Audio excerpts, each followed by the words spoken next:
just have to find it. There we go.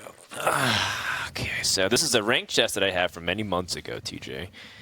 Wow. We get to look at some of these old cards. Came prepared.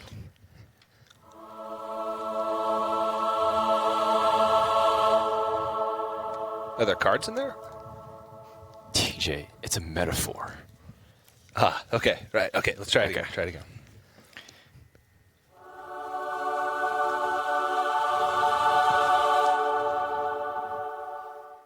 Give you guys a little bit of a taste of what we'll be seeing, but Dan, I think it's time. It's time to jump into some action. So without further ado, it's time to get into Europe. So let's lower the official wild horn.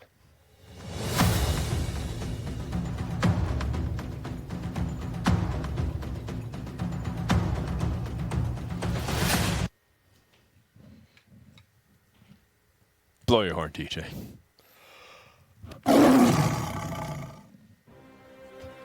And there they are. There's the players. So your horn summons the player list. I thought we were going straight to the game. No. No. All right, well, it's not that powerful of a horn, Dan. That's not fair, TJ. You know horns are a big trigger point. Cards from the Wrath. Oh, my goodness. And he's also able to remove the board while developing. And he's also got a lot of damage, too. How much damage he's got right now? 5, 10, 13, 17, 18 damage?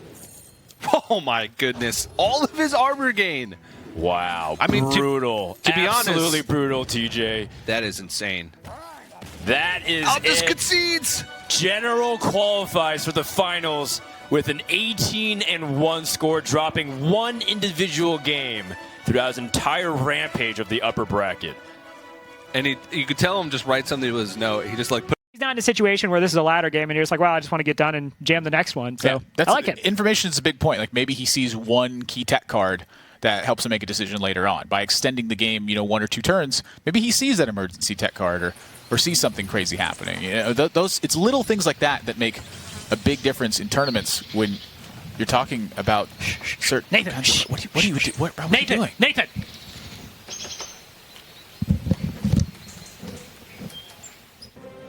It's a Wild Freeze Mage deck. We found it out there, and now we're going to be able to break it down for you. Nathan, Wild Freeze Mage versus Standard Freeze Mage.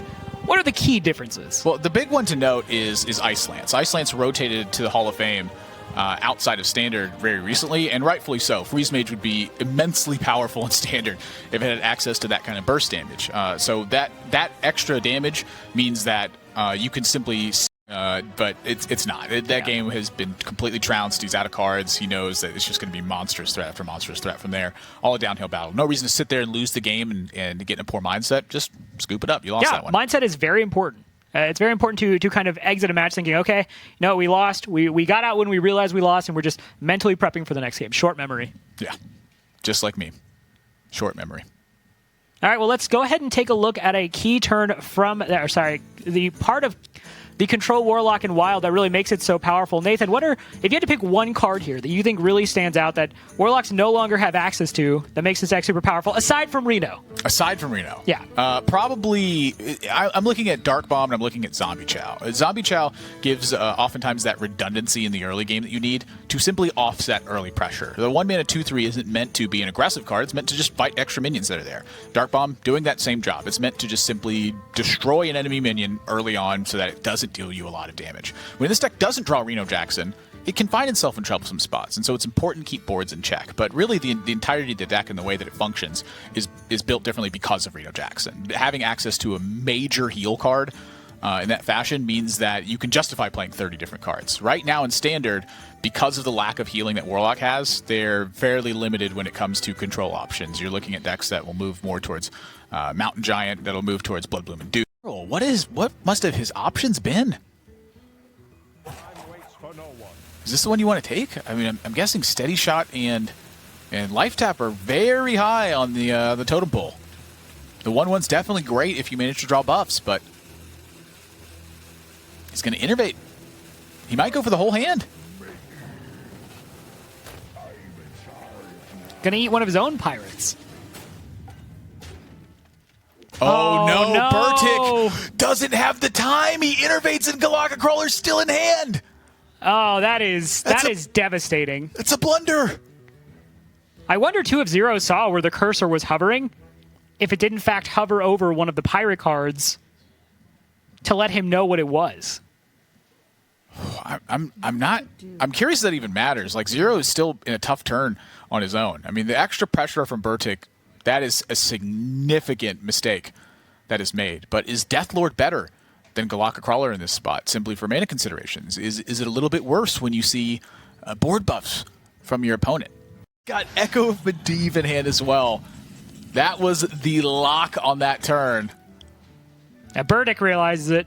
Burdick sees it.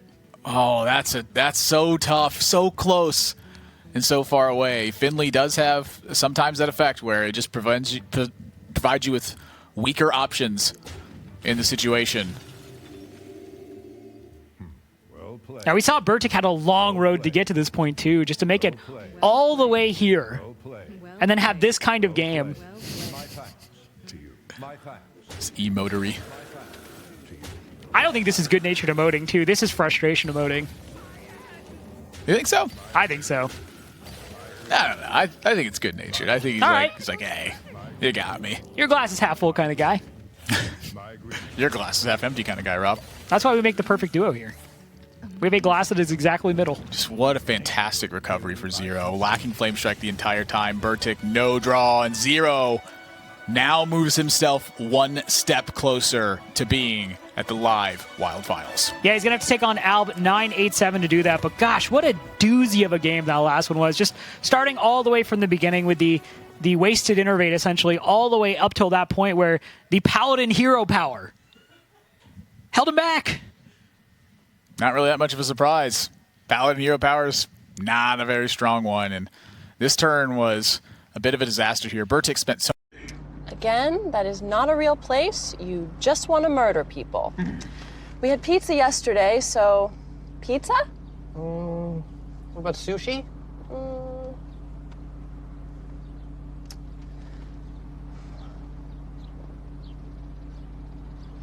Shotgun! Uther gets it.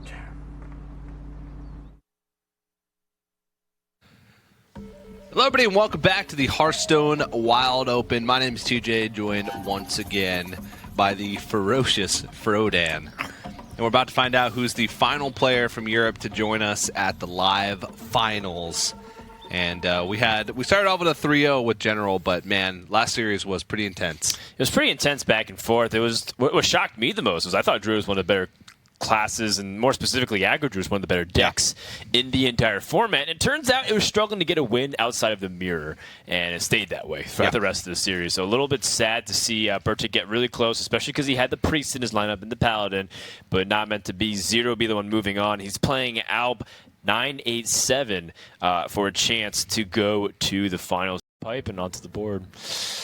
Zero kind of thinking if he is worth investing Doomsday onto the board just to stall development. It's not necessarily that you just want to kill the patches, but maybe you feel like your opponent it has a really awkward start. If you play patches, that means that they don't have a better one-mana minion. Playing the Acidic Swamp Ooze when their opponent hasn't played the Jade Claws yet, TJ. That's bold. That's gonna sting for